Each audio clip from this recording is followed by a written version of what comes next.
Good morning, half a day, Mamai, to all those in the viewing public and all those in the gallery. Welcome to your house. I now call this second day, second regular session to order. Please let us all rise for a moment of silent prayer.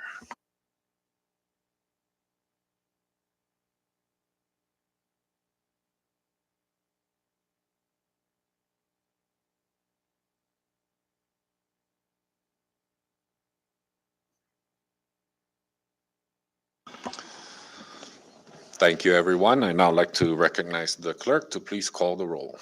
Representative Vanda. Representative Valdon. Representative Atal. Present. Representative Benaventi. Here. Representative Angelo Camazzo. Present. Representative Diego Camazzo. Present. Representative Joel Camazzo. Here. Representative Vicente Camazzo. Present. Representative Castro. Representative Joseph Flores. Present. Representative Marissa Flores. Present. Representative Manglonia. Present. Representative Vogel. Present. Representative Omar. Present. Representative Probst. Present. Representative Sablan. Yeah. Representative Nicolas. Present. Mr. Speaker. Present. Representative Yangtamay. Aye. Representative Yumo. Mr. Speaker. 18 members are present and 2 members are absent. Thank you, clerk. With 18 members present, that constitutes a quorum to move forward with today's session. Just to let the record reflect that Representative Ralph Yumo is hereby excused. I did receive a message from Representative Manny Castro. He will be running late, but we will recognize his presence when or if he gets here. Thank you, clerk. We now move down to item number 2, public comments. And the floor is now open to receive comments. Please state your name and the entity you represent. You'll be given 3 minutes to give your public comments. And should you need more time and there's more time available, we could accommodate that request as well. If you have written comments and you would like to submit it, please hand it to the Sergeant at Arms, who will submit it to the clerk. Podium's open for public comments.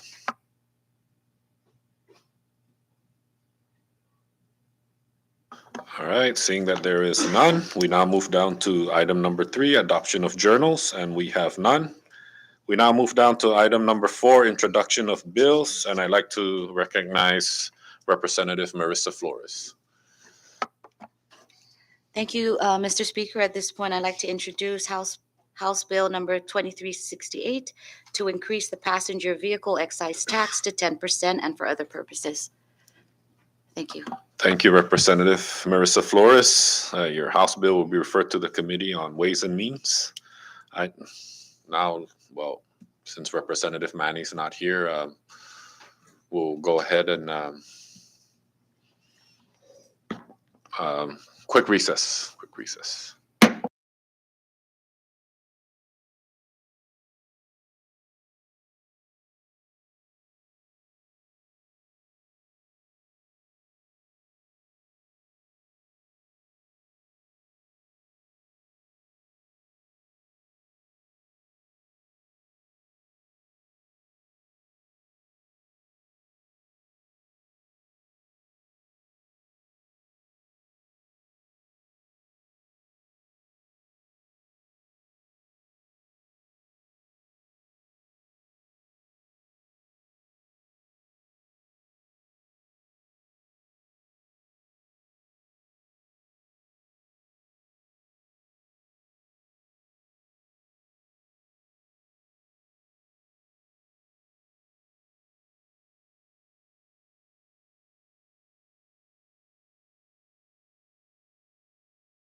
Rise back to session.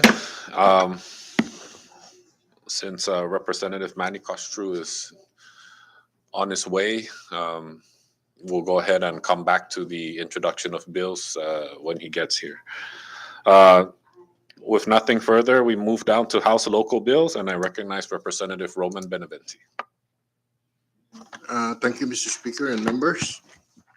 I'd like to introduce House Local Bill 23-25 to reappropriate $204,500 allotted under Saipan Local Law 20-26, specifically under Business Unit 7186W, and $190,000 allotted under Saipan Local Law 26-26, specific 20-26, I'm sorry, 20-26, specifically under Business Unit 7186Y, and $109,400 allotted under Saipan Local Law 21-07, specifically under Business Unit 49630, and for other purposes. Thank you, Mr. Speaker. Thank you, Representative Roman Beneventi. Again, under our rules, House Local Bill 2325 goes to the Committee on Ways and Means.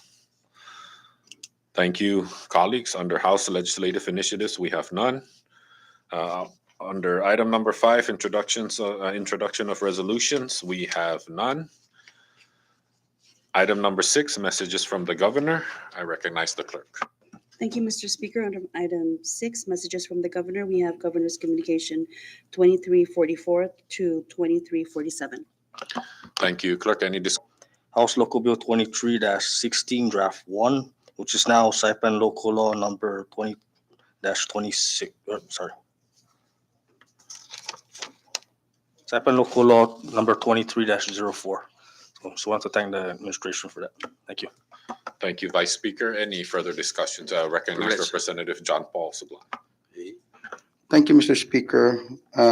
Under Governor Communication 23-47, I want to express my appreciation for the governor in signing House Local Bill 23-17, which is now Saipan Local Law 23-05. Thank you, Mr. Speaker. Thank you, Representative JP Sablan. I now recognize Leader Patrick San Nicolas.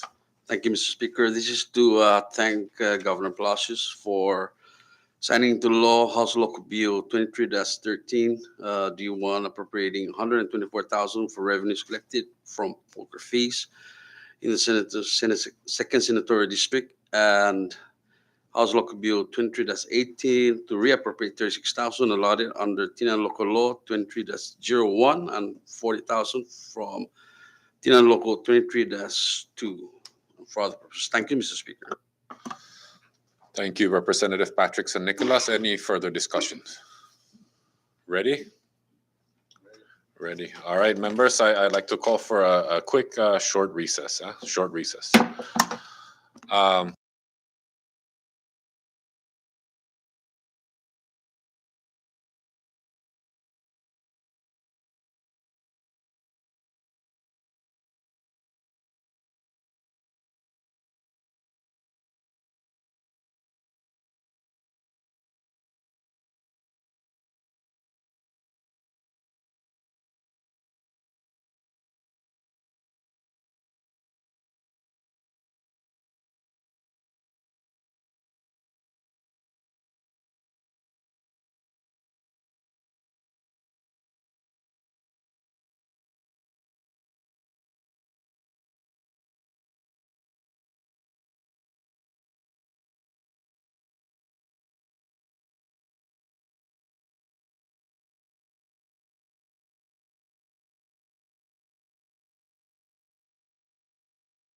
All right, we'll rise back to recess. Before we went on recess, we just got done with the messages from the governor, and we'll now move down to item number 7, Senate Communications, and I recognize the clerk. Thank you, Mr. Speaker. Under item 7, we have Senate Communications. We have several communications from the Senate. Senate Communications 23-42 to 23-44.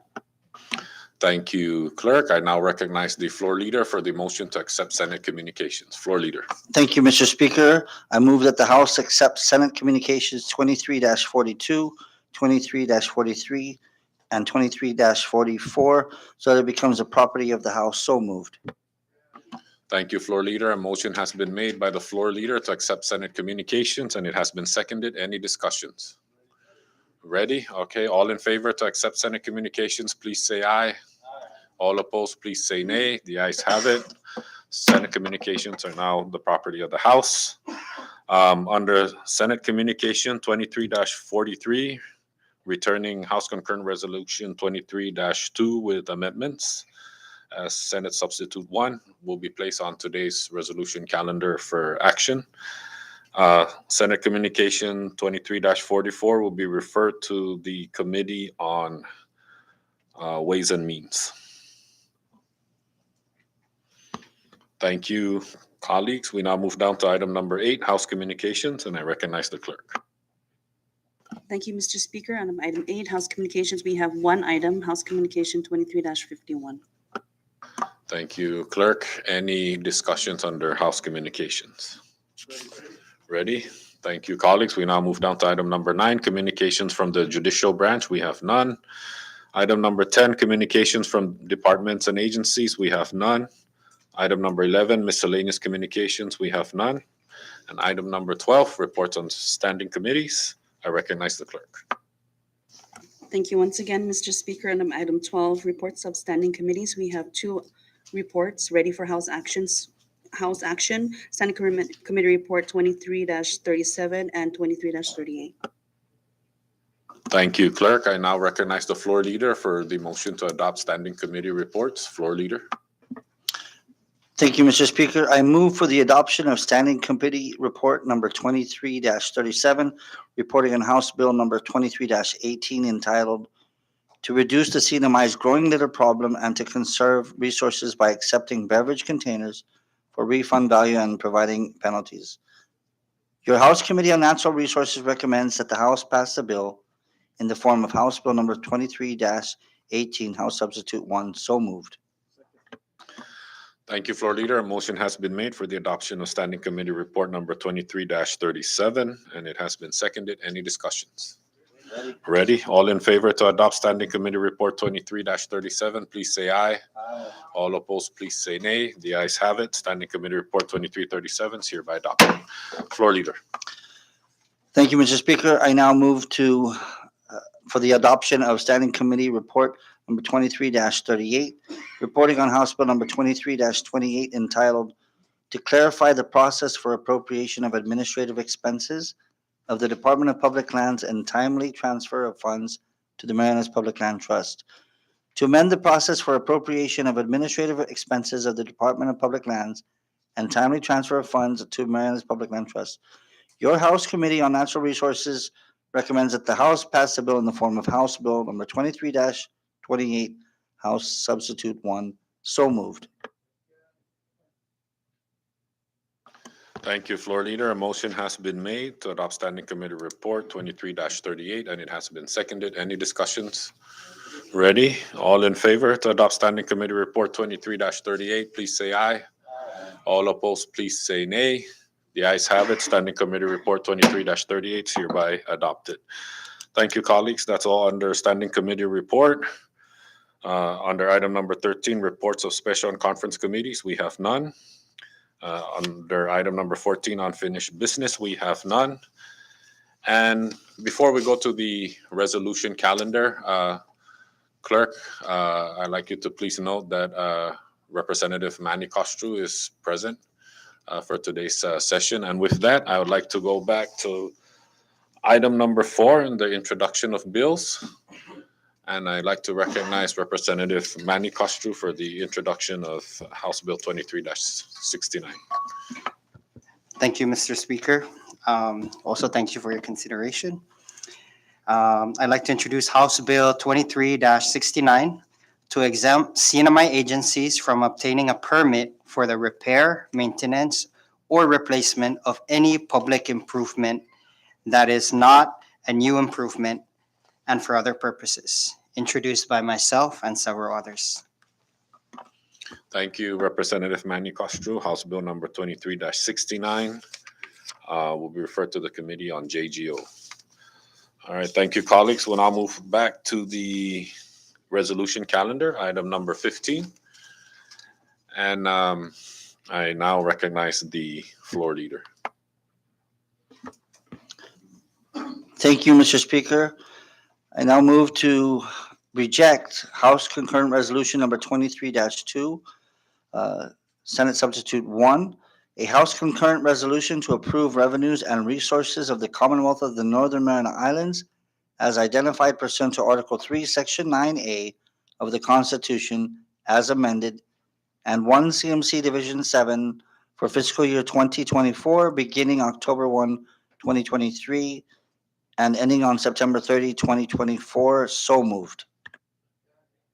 Thank you, floor leader. A motion has been made by the floor leader to reject House Concurrent Resolution number 23-2, Senate Substitute 1, and it has been seconded.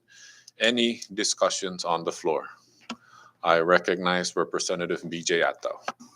Thank you, Mr. Speaker, and thank you, Floor Leader, for making the motion to reject House Concurrent Resolution 23-2, Senate Substitute 1.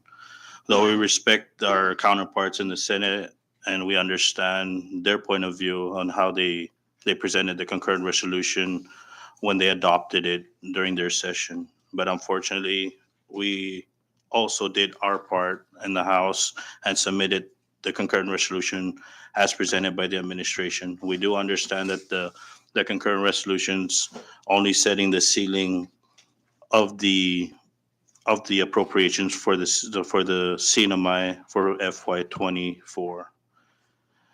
But in the Senate substitute, they removed 7% on the solid waste to the amount of $85,400. They removed the CIQ overtime revolving fund to the tune of $323,231. And let's be reminded the CIQ are paid for by the airlines that land in the CNMI, specifically at the Francisco Ciada International Airport. All travels that happen after 4:30 to 7 a.m. are paid for by the airlines. The services that customs and quarantine provides to these passengers are paid for by the airlines. Therefore, it's kind of dangerous by removing this portion because the airlines will be questioning what services are they paying for. In addition to that, the MVA hotel occupancy tax of $4,584,654 was decreased by $2.5 million, and they're only giving MVA $2 million. We understand that during the committee level, they actually struck through the total amount of $4.584654 million to MVA, but with the leadership, I guess, of the Senate Vice President, which is the chair of the Fiscal Affairs, remitted back $2,000 rather than taking the total amount out. Next, under revenue tax enforcement, $200,000 was removed in total. And we do understand that the administration had already pushed forward to make sure that revenue tax start collecting or be more aggressive in their collections for the CNMI's coffers. We just adopted a Senate joint resolution in our last session that's obligating the administration to make sure that revenue tax go out there and do their jobs. But at the same token, the Senate had taken away the $200,000 for their enforcement that's dedicated strictly for enforcement. Under group health life insurance, we adopted $6,613,926 that's going to be directed to the group health life insurance for FY24. Currently, the CNMI government is short by $11 million in paying the group health life insurance. Right now, the administration is in negotiations with the insurance company, specifically Aetna, as open enrollment will be coming forth in November. And the options that are going to be placed on the table will be some difficult decisions by the administration if we adopt this version, for the sake that 100% of our retirees are paid for by the central government for their group health life insurance. For current employees, 70% are being paid for by the government. And if we restrict funds going directly to these payments, the administration is going to be put in a situation to have no choice, either to remove group health life insurance or go out to the lower costs, which would obligate employees and retirees to pay a higher premium. So that's a big issue. That's why we should reject this uh, concurrent resolution. Furthermore, under the solid waste revolving fund, $649,780,000 pays for our solid waste division for Saipan, Tinian, and Rhoda. We all know that when we did the budget hearings on Tinian and Rhoda, one of their main concerns was they're not getting enough funds for their solid waste management program.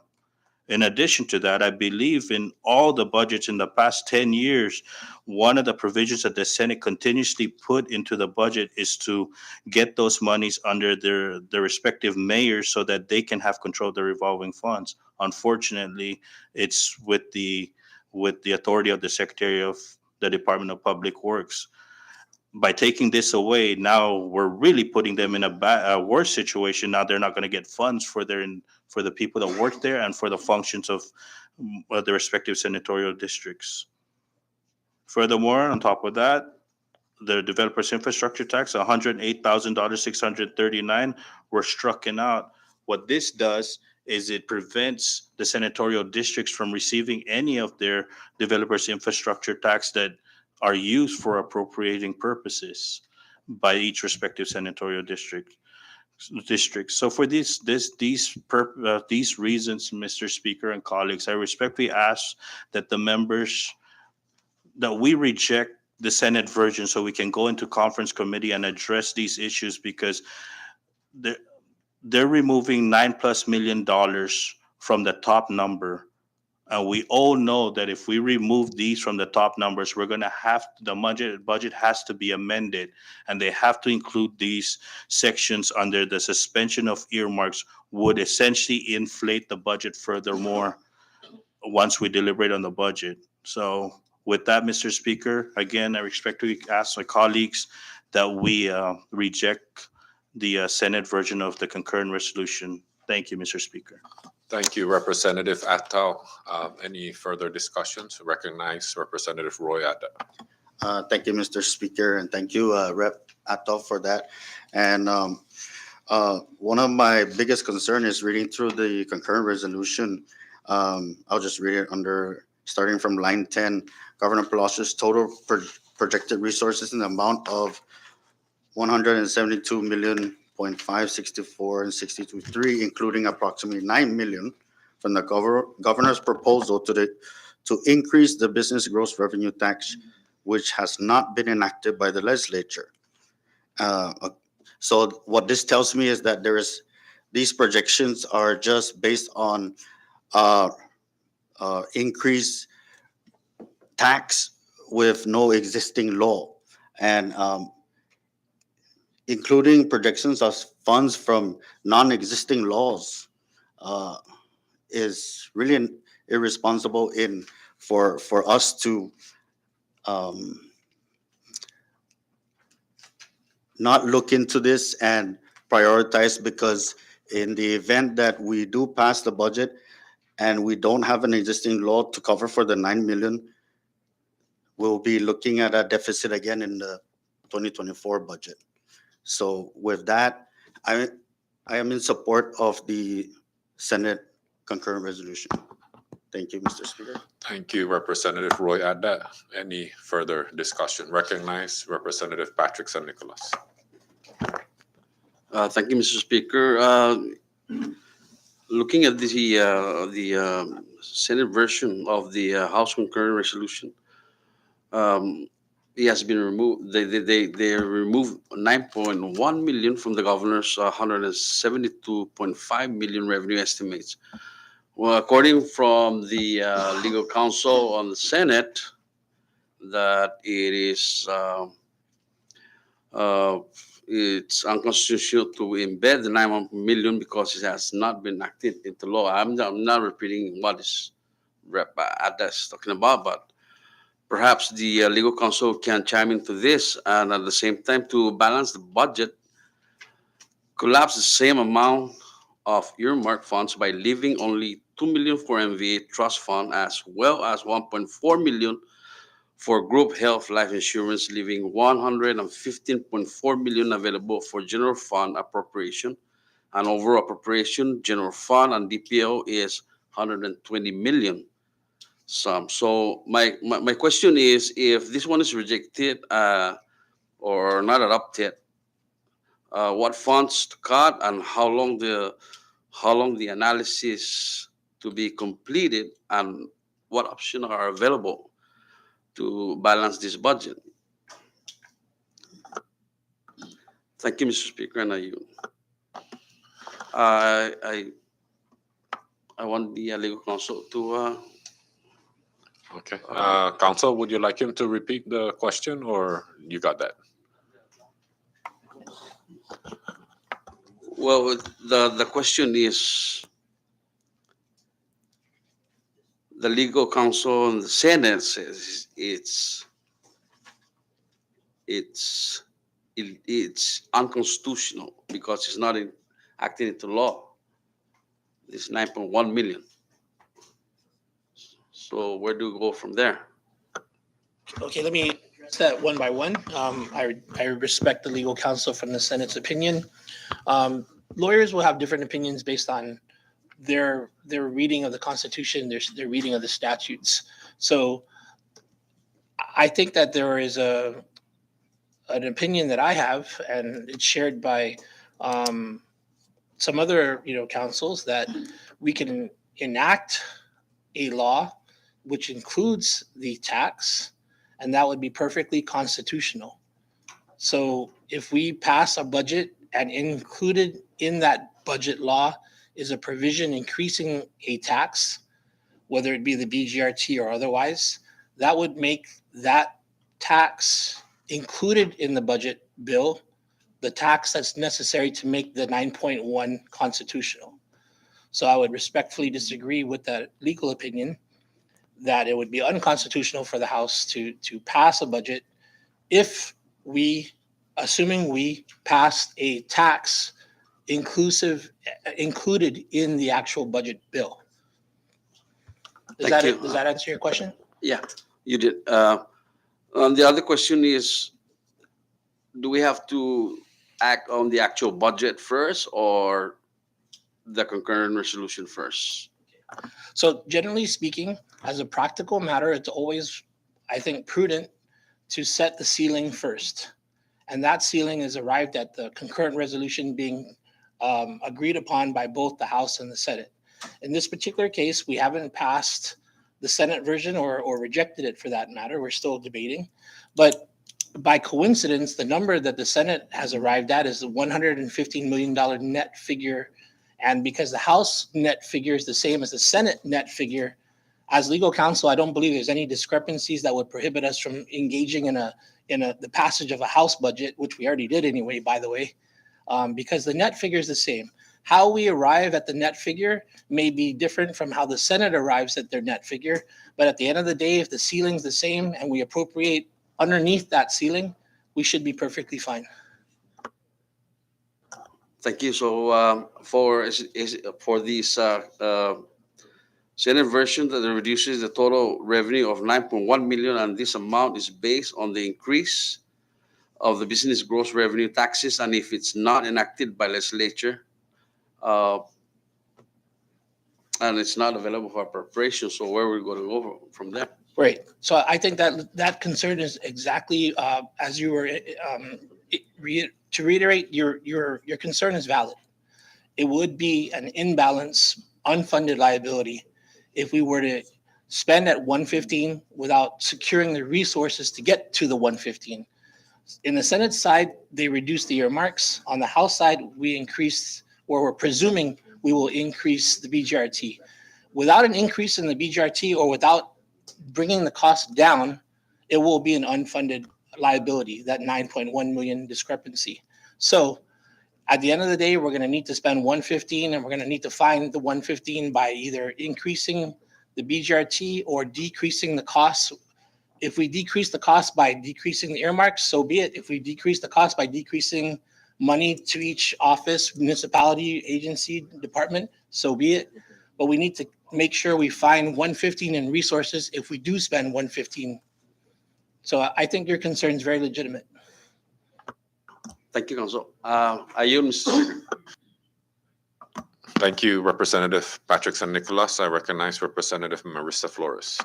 Thank you, Mr. Speaker. I think at this point, I'd like to address Congressman Ada and his position on, where he stands, and also respectfully embrace what Congressman from our sister island in Tinian is addressing also. But I think the bottom line here is that, when we come together as a body and decide, what the priorities are as individuals and as the 23rd legislature, the bottom line is it's going to inflate our budget at 9 million regardless, right? If we accept the Senate version, it will inflate that. Our job here as representatives is to figure out ways to find that money. Now, if it's going to come through increasing taxes or, being creative about that, then we have to do that. It's not going to be easy. That's the thing. It will never be easy, but we have to work together to protect everybody in our community. And first and foremost, if you're taking money from GHLI, that's the group health life insurance. Those are the retirees we're talking about. But if that's what they want to do, that's on them. And I respectfully, embrace that also. But we have to do our due diligence. And if our job is to figure out ways to do that, then so be it. Coming into a healthy debate about rejecting and accepting, I embrace that also. But I will also put in my my stance, and I will reject the Senate bill or their concurrent resolution. I am not for it. I think that they were very creative. But the bottom line is, the truth of the matter is very simple. It will inflate. And we will have to find $9 million. So I respect everyone's opinion on this. I refuse. I will protect the retirees on this. I will protect MBA on this. And I respectfully reject the Senate concurrent resolution. I thank you. I yield. Thank you, Representative Marissa Flores. Floor is still open for discussion.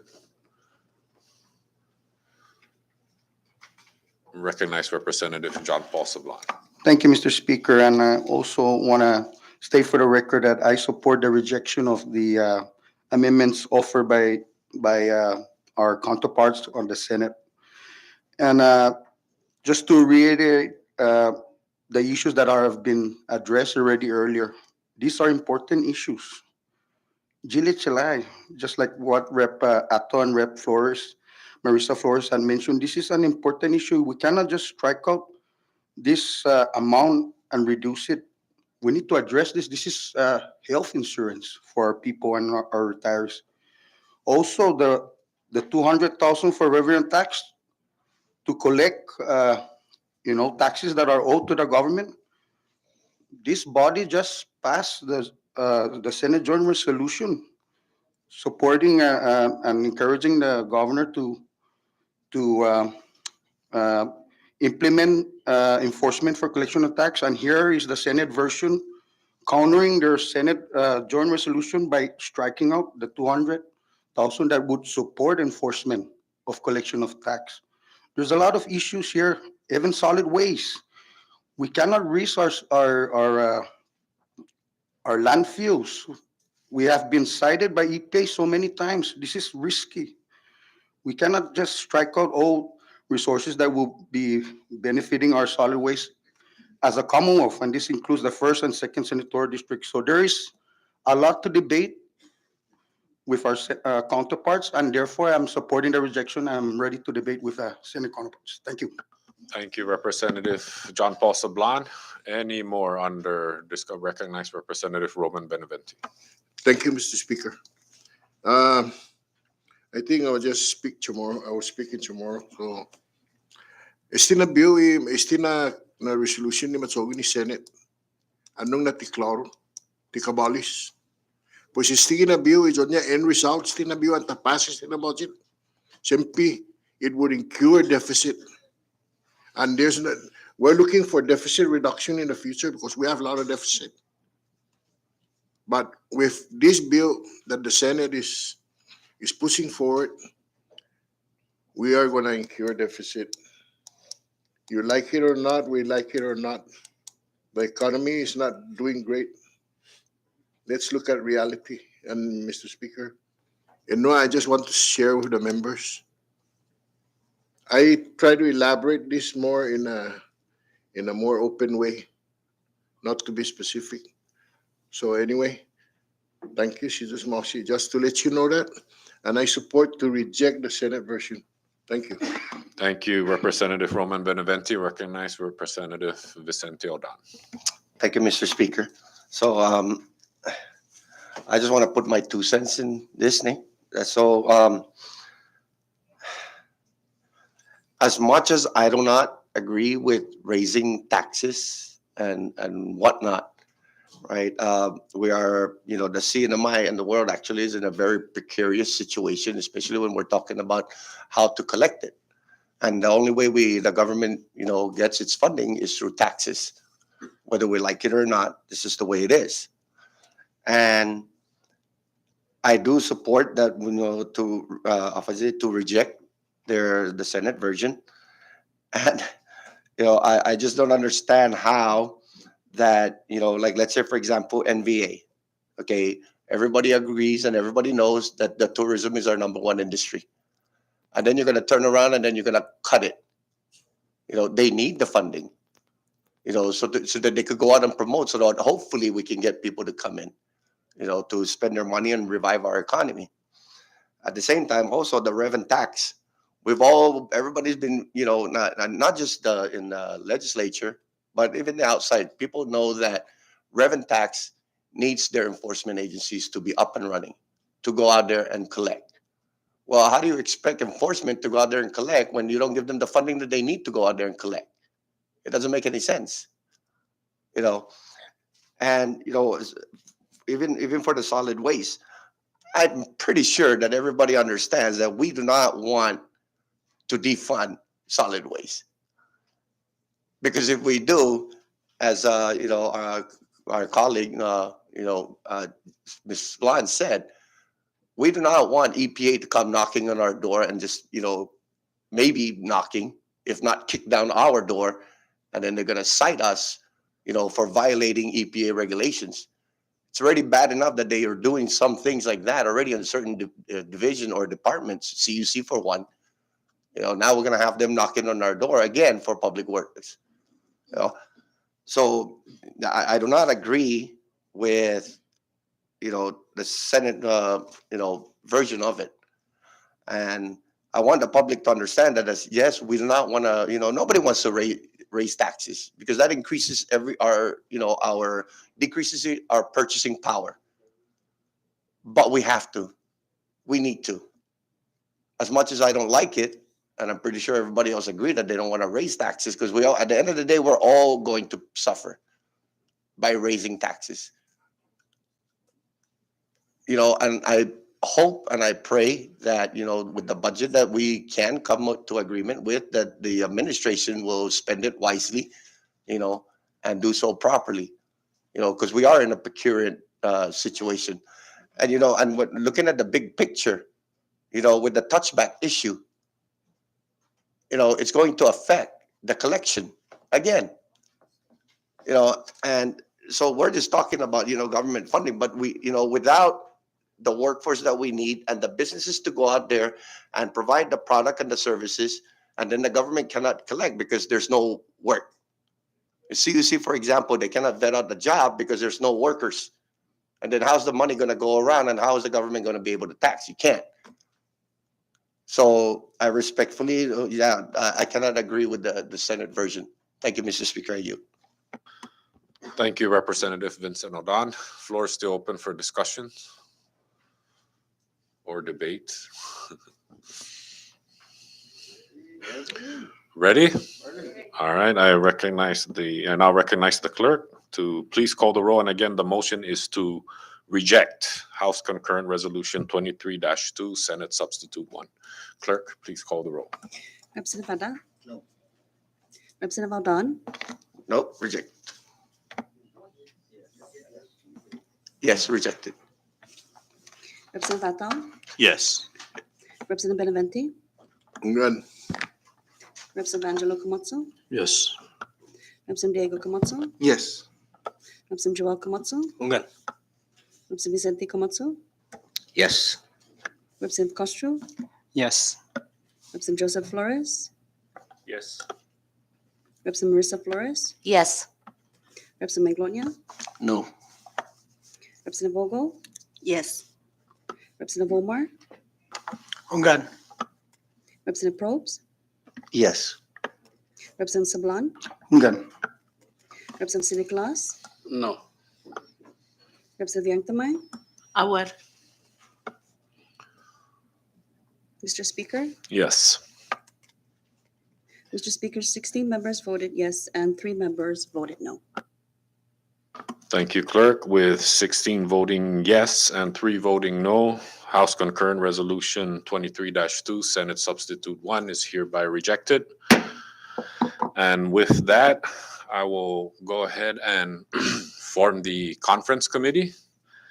And the conferees will be Chairman Representative Ralph Umel, Vice Chairman BJ Attal, Representative John Paul Sablan, and alternates,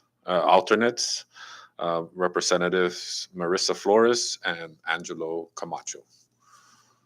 Thank you, colleagues. And that's all under resolution calendar. We now move down to item number 16, bill calendar, and I recognize the floor leader. Thank you, Mr. Speaker. I move to pass House Bill number 23-18, House Substitute 1, a bill for an act to reduce the cetamized growing litter problem and to conserve resources by accepting beverage containers for refund value and providing penalties. So moved. Thank you, floor leader. A motion has been made for the passage of House Bill number 23-18, House Substitute 1, and it has been seconded. Any discussions on the floor? Ready? Clerk, please call the roll. Representative Vada? Yes. Representative Aldon? Yes. Representative Vatao? Yes. Representative Benavente? Good. Representative Angelo Camozzo? Yes. Representative Diego Camozzo? Yes. Representative Joel Camozzo? Ungan. Representative Vicente Camozzo? Yes. Representative Castro? Yes. Representative Joseph Flores? Yes. Representative Marissa Flores? Yes. Representative Maglonia? Yes. Representative Ogo? Yes. Representative Omar? Ungan. Representative Probst? Yes. Representative Sablan? Ungan. Representative Sine Claus? Yes.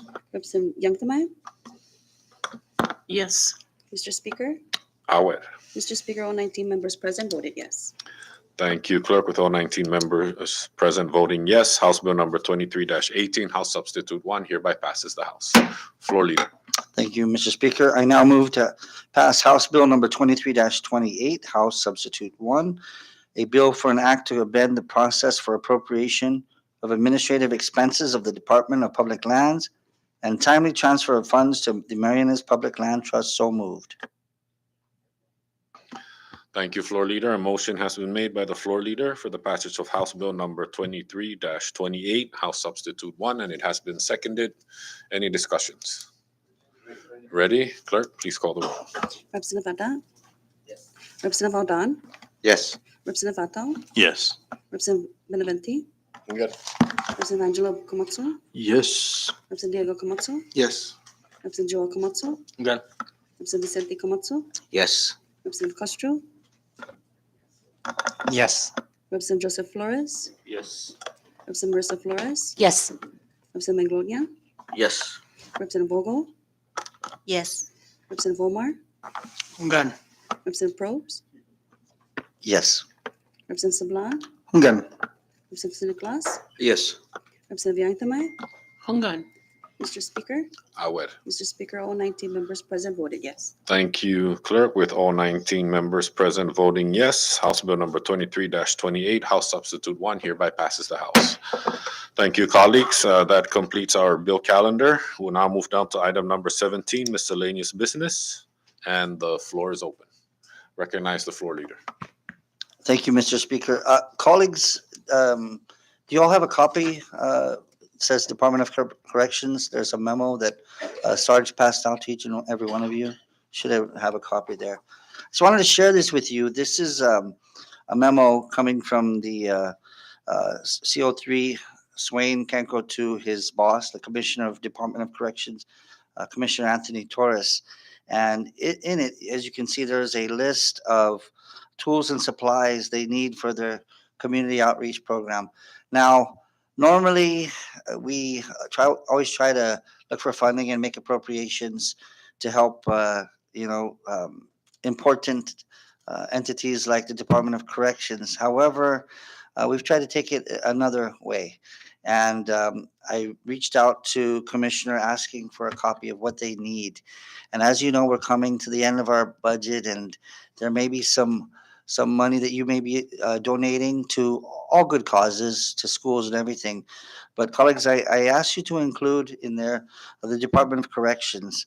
And you can simply do this by looking at this list of requests and looking what you can purchase to help make a difference. This community outreach program that they have is inspiring, and it's something that I think we all need to embrace and support. They've been doing incredible work, not in any particular precinct, but every precinct.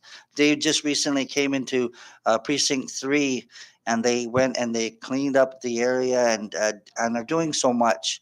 They are hitting north, south, east, and west of our island and doing incredible work. So these are, some of them are costly items, but if you do have the budget, please reach out, and you can also check me on this too. I'm very grateful for the work they do. I think we all should.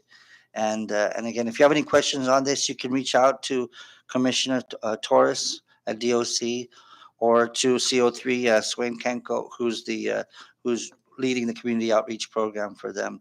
They are actually also looking at increasing this, and that's part of the reason why these supplies and list has grown, because they started out with 15 trustees as inmates, and they're looking to double the capacity at 30.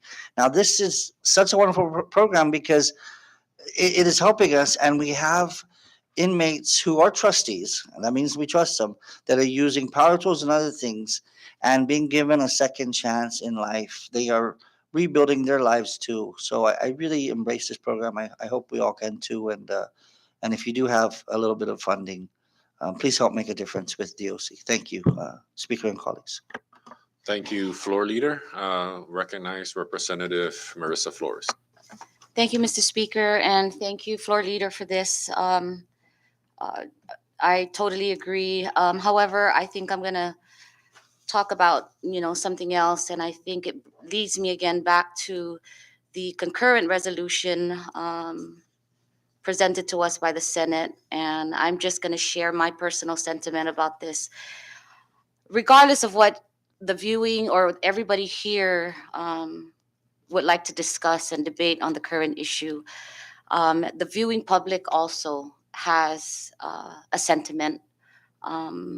And what I would like to express is that this is not a political debate. This is not about the Republicans. This is not about Democrats. This is not about independent. This is a Commonwealth problem. It's not about Tinian. It's not about Rhoda. It's not about Saipan. It's all of the islands together. It's all of us coming together to do the right thing. Is it going to be hard? Absolutely, it's going to be hard. But that's why we're sitting here in these positions today, to make the hard decisions, to come out, debate about it, and stand firm on what we need to do to protect every individual, including the children, the retirees, ourselves, and the generations behind us. This is not just for today and tomorrow. This is not another Band-Aid solution that we've been trying to do. We're now thinking about years ahead. So if we're going to do this, let's do it right. And I'm an alternate on this committee, so I technically cannot speak when it comes into the debate. So I'm going to use this forum now and speak and share my sentiment, because as much as we want to debate on the issue, we're going to have to do it regardless. I stand firm on the conferees and our leadership with those that are sitting on it, because sitting on this committee, because they've been here, they know what this looks like. But to sit here and say, oh no, we can't do it like that, we're going to take away from GLHI, we're going to take away from MVA, that's an injustice in itself. And the fact that that was even presented in this concurrent resolution offered by the Senate is very disheartening. And the people need to know that we're going to do everything we can to protect every single individual. Whatever island they're from, Saipan, Tinian, or Rota, we're going to take them all as community members of our Commonwealth, not just piecemeals. This is everybody's problem, and everyone here sits here as an elected official by trust from our constituents to do the right thing. Thank you, Mr. Speaker. I yield. Thank you, Representative Marissa Flores. Under miscellaneous, we're still open for discussion. Recognize Representative Vincent O'Donnell. Thank you again, Mr. Speaker. And I just wanted to share to our colleagues that we are working together with Public Works, to conduct the green waste collection and whatnot. And this is not just for, precinct 1 or precinct 5, because that's where the wood chippers will be placed. It's actually open up for everybody, on the island. Where they're still trying to figure out who will be operating the equipment and whatnot, and we're trying to make sure that that nobody does operate the equipment, because we don't want any accidents to happen because of the lack of knowledge in using that equipment. But it is open for everybody. It will be located at the smaller one would be in Cagman Agricultural Center. And then the other one would be over at Asgono, and where it's going to be open for everybody. All the permit is already done. We're just waiting for the green light with Public Works and DPL. And then on another note, we are still doing our community outreach in the OSHA training and certification, and it is open for everybody, island-wide. And like I said, we're still going on that because we do try our very best to see what we can do to help the local workforce, at the same time help the businesses as well, without having to pay for anything. So it is open for everybody. Right. Thank you, Mr. Speaker. Thank you, Representative Vincent O'Donnell. Floor is still open for discussion under miscellaneous business. Ready? Ready? Okay, we'll now move down to item number 18, announcements. Floor is open. Recognize Representative John Paul Sablan. Thank you, Mr. Speaker. I know that I have shoot a message to our 23rd legislature WhatsApp, but I just wanted to announce that tomorrow night at Carolina Noot, we will be presenting a commemorative resolution to two individuals, and I ask that if you guys have time to be present on the Carolina Noot tomorrow evening. Thank you. Thank you, Representative John Paul Sablan. It's at 6:30. Okay. Recognize the Vice Speaker. Thank you, Mr. Speaker. Representative Malcolm and I would like to invite you all on Sunday. It's the San Roque Parish Fiesta. I'd like to also recognize Representative Manny Castro and Representative John Paul for donating your flatbed for the luau. Thank you for that.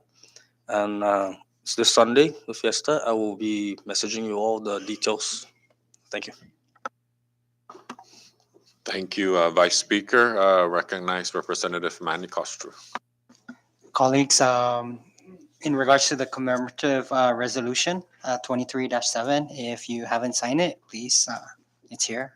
So sign it by the end of the session. Thank you. Or after. Thank you, Representative Manny Castro. Any other announcements? Recognize Representative Angelo Camacho. Thank you, Mr. Speaker. Colleagues, as we all know, PSS is opening up next week, Tuesday. Schools are opening up, actually. If you guys are not busy and have time, I know most of us are pretty much done with our agendas for the day. However, Cagman High reached out, and we're going to continue finishing up the water blasting, and we're going to repaint the basketball court. So any resources would be very much appreciated, and labor-wise would be very helpful. Thank you.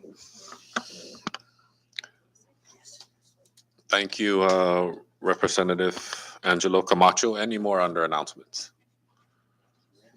Ready? So I have one announcement. The FSM State of Chuk will be hosting this year's APIO, Association of Pacific Island Legislatures meeting. The dates is from October 16th to the 21st. Of course, that includes the pre-meetings, and the actual sessions and meetings will be from the 18th to the 20th. The information, if your staff hasn't received it already, we've forwarded all that to your members. So, I mean, to your offices. So all the details are there in terms of accommodations and registration and scheduled activities. So please be on the lookout for that. Again, that will be in Chuk from October 16th to the 21st. Recognize Representative Danita Yangtaba. Thank you, Speaker. Yes, and I just want to remind everyone that when I went to Kushai, CNMI did not get any gifts for the entities for the APIL that was there. So I'm asking, how do we do that over here? Do we each contribute something, or we check MVA, or? We can plan that. Okay. Yeah, colleague. We want to get a lot, double. Okay. Yeah, we'll work on it. Yes. Any more under announcements? I recognize Representative Marissa Flores. Congresswoman Denke, maybe we can reach out to the Manumku Center and maybe use their expertise in weaving and maybe give them a list of maybe, one item that they can make, maybe some wares, and we can, something, and we can utilize their resource. I yield. Thank you, Representative Marissa Flores. Any more under announcements? Ready? Ready. All right. And with that, we move down to adjournment, and I recognize the floor leader. Thank you, Mr. Speaker. Subject to the call of the Speaker, I move for adjournment. Thank you, floor leader. A motion has been made for adjournment, and it has been seconded. Any discussions? Ready? All in favor to adjourn, please say aye. All opposed, please say nay. The ayes have it. Session's hereby adjourned. Thank you, everyone.